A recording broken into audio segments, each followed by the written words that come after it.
নমস্কাৰ বন্ধু বান্ধৱীসকল, মই পলাশ আৰু তোমালোক সকলোকে মোৰ ইউটিউব চেনেললৈ আন্তৰিক স্বাগতম জনাইছোঁ। বন্ধু বান্ধৱীসকল, আজিৰ এই ভিডিঅ'টোত এখন খুব ইম্পৰ্টেণ্ট আছামিজ এছেখনৰ নাম হৈছে তোমাৰ প্ৰিয় গ্ৰন্থ। এই এছেখনৰ ওপৰত ডিছকাশ্যন কৰিম। বহুতে মোক কমেণ্ট কৰি জনাই আছিলে, দাদা তোমাৰ প্ৰিয় গ্ৰন্থ নামৰ এছেখন আমাৰ কাৰণে আপলোড কৰিব। চ' তোমালোকৰ কাৰণে খুব ইম্পৰ্টেণ্ট হয় এখন ৰচনা, আৰু সেইটো কাৰণে তোমালোকৰ কাৰণে লৈ আহিছোঁ। একেবাৰে শেষৰলৈকে চাবা ভিডিঅ'টো। আই থিংক তোমালোকে ভিডিঅ'টোৰ পৰা অলপ হ'লেও উপকৃত হ'বা। আৰু ইয়াত তোমালোকে মোৰ প্ৰিয় গ্ৰন্থ, এই গ্ৰন্থখনৰ ৰচনাখন লিখোঁতে কি ধৰণে তোমালোকে ফৰ্মেটটো ইউজ কৰিবা, সকলো ফৰ্মেটৰ বিষয়ে তোমালোকে আজি ইয়াত গম পাবা। অ'কে, আৰু তোমালোকে ইয়াত মই বিশেষকৈ ইয়াত কীৰ্তন ঘোষাৰ বিষয়ে লৈছোঁ, কীৰ্তন পুথিৰ বিষয়ে লৈছোঁ, কাৰণ কীৰ্তন পুথিখনৰ বিষয়ে লিখিবলৈ একেবাৰেই উজু। তোমালোকে যদি অকণমান অধ্যয়ন কৰা, আজি যদি এই ভিডিঅ'টো শেষলৈকে চোৱা, তেনেহ'লে তোমালোকে কীৰ্তন ঘোষাৰ বিষয়ে ইজিলি লিখিব পাৰিবা। বাট বেছি সংখ্যক ল'ৰা ছোৱালী যি নেকি ক্লাছ 10লৈকে পঢ়িছে, বৰ্তমান পঢ়ি আছে, ক্লাছ 6, 7, 8, 9, 10 এইকেইটা ক্লাছত, মানে বেছি সংখ্যকে আজিকালি বৰ কিতাপ নপঢ়ে। অ'কে, চ' সেইটো কাৰণে খুব কনফিউজিং টপিক হয় তোমাৰ প্ৰিয় গ্ৰন্থ বুলি যদি আমাক এক্সামত দি দিয়ে। অ'কে, চ' ভিডিঅ'টো শেষলৈকে চাবা, সকলোবিলাক কথা ভালদৰে বুজি পাই যাবা। এতিয়া মই তোমালোকৰ কাৰণে এই যিটো ভিডিঅ'টো তোমালোকৰ কাৰণে ইম্পৰ্টেণ্ট যিখন কিতাপখন মই কীৰ্তন ঘোষা লৈছোঁ, কাৰণ কেলৈ তোমালোকে তোমালোকৰ প্ৰিয় গ্ৰন্থখনৰ বিষয়ে নিজে গম পাবা। যদি তোমালোকে পঢ়িছা, মিৰি জীয়ৰী যদি পঢ়িছা, নতুবা বেলেগ মাকাম হৈ যাওক লাগে, তাৰপিছত পাটকাই ইপাৰে মোৰ দেশ, তাৰপিছত বাকী যিসমূহ অসমীয়া জনপ্ৰিয় উপন্যাস আছে, নতুবা কিতাপ আছে, সেইবিলাক যদি তোমালোকে পঢ়িছা, তেনেহ'লে সেইবিলাকৰ কথা উল্লেখ কৰিব পাৰা। অ'কে, কিন্তু গোটেই ফৰ্মেটটো একেই থাকিব। কিন্তু প্ৰথমতে তোমালোকে লিখিব লাগিব আৰম্ভণি।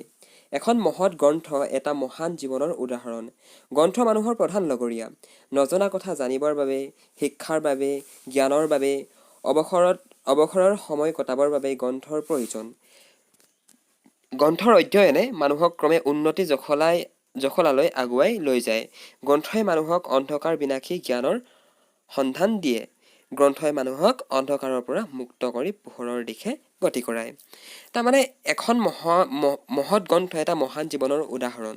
ঠিক আছে, আৰু গ্ৰন্থ হৈছে মানুহৰ প্ৰধান লগৰীয়া, আৰু মানুহে নজনাৰ কথা জানিবৰ কাৰণে, জ্ঞান অৰ্জন কৰিবৰ কাৰণে, নতুবা ফ্ৰী থকা সময়খিনিত কিবা এটা নতুন কথা জনাবৰ কাৰণে, নতুবা টাইম পাছ কৰিবৰ কাৰণে মানুহে কি কৰে, কিতাপ পঢ়ে, মানে গ্ৰন্থ পঢ়ে।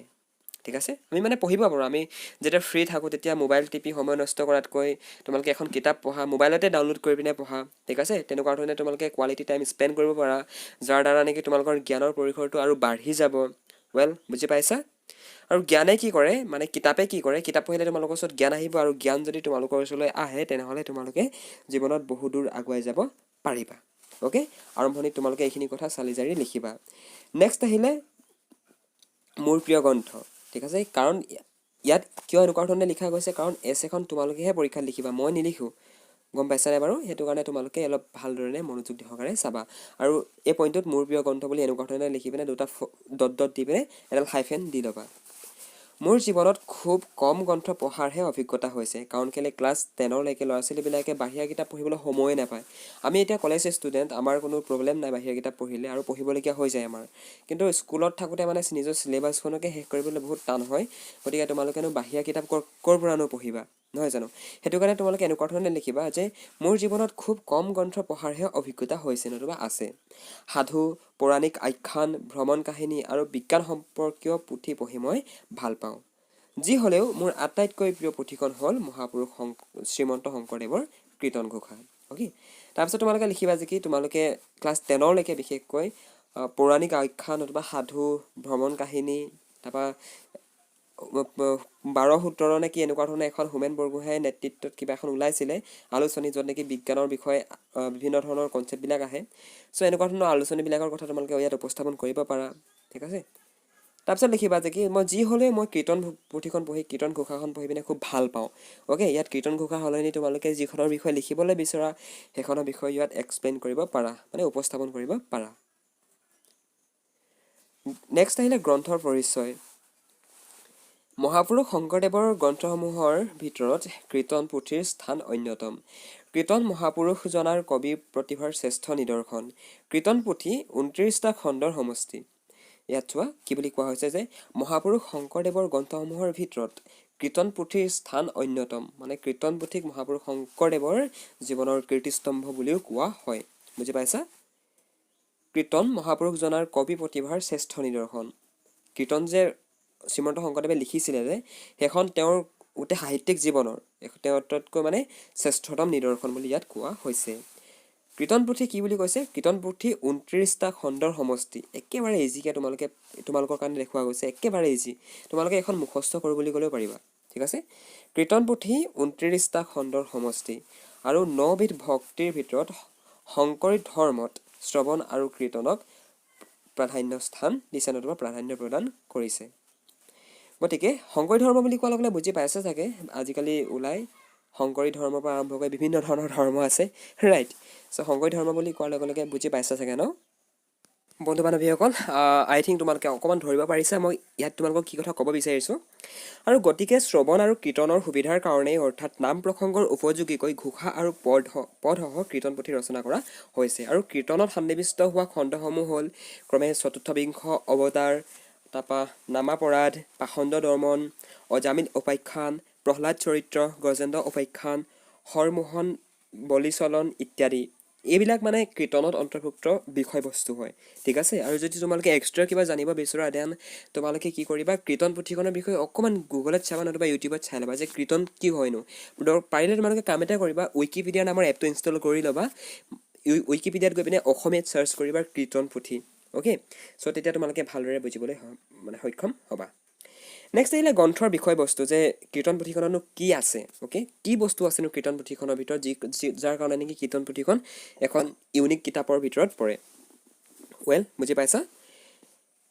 বিষয়বস্তু মনোৰম প্ৰকাশ, ছন্দৰ বৈচিত্ৰ্য আৰু লালিত্যই গ্ৰন্থখনক বিশিষ্টতা প্ৰদান কৰিছে। ভগৱান শ্ৰীকৃষ্ণৰ ঐশ্বৰিক চৰিত্ৰ, দৈহিক বৰ্ণনা, ভক্ত ভগৱন্তৰ অভিন্ন সম্পৰ্ক, এইখিনিতে কীৰ্তনত বিষয়বস্তু হিচাপে গ্ৰহণ কৰা হৈছে। মানে কীৰ্তন পুথিত কি হয়, কীৰ্তনখন মন কৰিবা, কীৰ্তনখন কথাত নাই, হয় লিখি থৈ দিয়া আছে বাট কথাত নাই। কীৰ্তনখন কেনেকৈ আছে? কীৰ্তনখন আছে এটা কবিতাৰ আকাৰ, কবিতা বুলি ক'লে ভুল হ'ব চাগে আই থিংক। মানে তোমালোকে কীৰ্তন পুথি পঢ়িলে এনে মন কৰিবা এটা সুৰত গায় মানে, আৰু তাত মন কৰিবা ইটো চন্দ্ৰৰ লগত সিটো চন্দ্ৰৰ মিল আছে। যিধৰণে মই কবিতা এটা লিখিছিলোঁ যে তুমি যদি কোৱা তিতিম বুলি মোক নামি আহিম এজাক বৰষুণ হয়। এতিয়া এই যিটো কবিতাটোত তোমালোকে যদি এনেই মন কৰা দেন ইয়াৰ ছন্দটো মানে খুব মানে ভাল মানে মিলি গৈছে ইটো সিটোৰ লগত। ঠিক মানে তেনেকুৱা ধৰণে একে হয়। কিহৰ লগত একে হয়?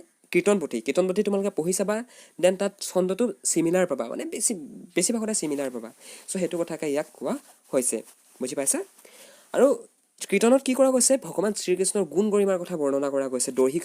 দৈহিক বৰ্ণনা, ঐশ্বৰিক চৰিত্ৰ, মানে ভগৱানৰ কেনেকুৱা এনাৰ্জি আছে, কেনেকুৱা ভগৱানৰ ৰূপ আছে, তেওঁ কেনেকুৱা ধৰণৰ দৈহিক গঠন, তেওঁৰ দেহৰ গঠন কেনেকুৱা, তেওঁৰ দেহৰ সৌন্দৰ্যৰ বিষয়ে তাত বৰ্ণনা কৰা গৈছে। চ' এইখিনি কথাকে তোমালোকে এই গ্ৰন্থৰ বিষয়বস্তুৰ ভিতৰত সন্নিৱিষ্ট কৰিব লাগিব, বুজি পাইছা? যদি বুজি পাইছা ন, ভিডিঅ'টো এটা লাইক কৰি দিবলৈ নাপাহৰিবা। গ্ৰন্থখনত সাহিত্যিক মূলো অন্যতম। আদিৰে পৰা অন্তলৈকে পদ, ছবি, দুলাৰী আদি নানা ছন্দৰ প্ৰয়োগ কৰি এখনি মধুৰ কাব্যত পৰিণত কৰিছে।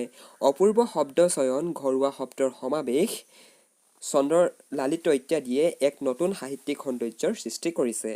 মানে কীৰ্তন পুথিখনৰ সৌন্দৰ্যটোৱেই এইটো যে কি তাত যিবোৰ পদ আছে, ঠিক আছে, তাত ভগৱানৰ ৰূপখিনিক লৈ যিধৰণে পদৰ ব্যৱহাৰ কৰি পিনে এটা আকাৰ দিয়া গৈছে, এটা শব্দৰ আকাৰ দিয়া গৈছে, নতুবা তাত ছবি হওক, দুলাৰী হওক, মানে এইবিলাক তোমালোকে আছামিজটো বহুত গভীৰৰ পৰা অধ্যয়ন কৰিলে, অসমীয়া ভাষাটো অধ্যয়ন কৰিলে বুজি পাবা। অলংকাৰ, দুলাৰী কি বস্তু, ছন্দ কি বস্তু, এইবিলাক তোমালোকে বেছিকৈ অধ্যয়ন কৰিলে বুজি পাবা। চ' এই সকলোবিলাক বহুত ভাল ধৰণে প্ৰয়োগ আছে মানে কীৰ্তন পুথিত, বুজি পাইছা? আৰু সেইটো কাৰণে মই তোমালোকক জনাবৰ কাৰণে আৰু তোমালোকৰ সুবিধাৰ কাৰণে মই কীৰ্তন পুথিখন লৈছোঁ মাই ফেভৰেট বুকৰ ভিতৰত, ঠিক আছে, মাই ফেভৰেট নভেলৰ ভিতৰত। কাৰণ কেলৈ এইখন বহুত ইজি হ'ব তোমালোকৰ কাৰণে, বুজি পাইছা? যদি বুজি নাই পোৱা ন, দেন ভিডিঅ'টো এগেইন এণ্ড এগেইন চাবা। কাৰণ কেলৈ তোমালোকে যদি ভালধৰণে মনোযোগ সহকাৰে চোৱা ন, দেন তোমালোকে নম্বৰ 200% পাবা, অ'কে। সেইকাৰণে ভিডিঅ'টো বহুত মনোযোগ সহকাৰে চাবা। নেক্সট আহিলে সামৰণি।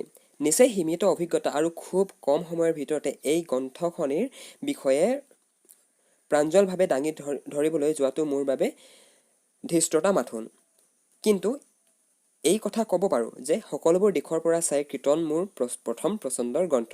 কীৰ্তন শংকৰদেৱৰ জীৱনৰে শ্ৰেষ্ঠ কীৰ্তিস্তম্ভ নহয়, ই অসমীয়া সমাজ সভ্যতা সাহিত্যৰ অক্ষয় ভাণ্ডাৰ, অ'কে। সামৰণিত তোমালোকে এইখিনি কথাকে লিখিবা যে মই অতি কম সময়ৰ ভিতৰতে মই এখন কিতাপৰ বিষয়ে ক'বলৈ মানে মই সক্ষম নহয়, অক্ষম মানে ধৃষ্টতা মানে নোৱাৰিছোঁ মই ক'বলৈ। ধৃতৰাষ্ট্ৰৰ কথাটো তোমালোকে জানা চাগে, ধৃতৰাষ্ট্ৰ অন্ধ মানে অন্ধ ধৃতৰাষ্ট্ৰৰ কথা জানা চাগে, তোমালোকে পাইছা চাগে মহাভাৰতত।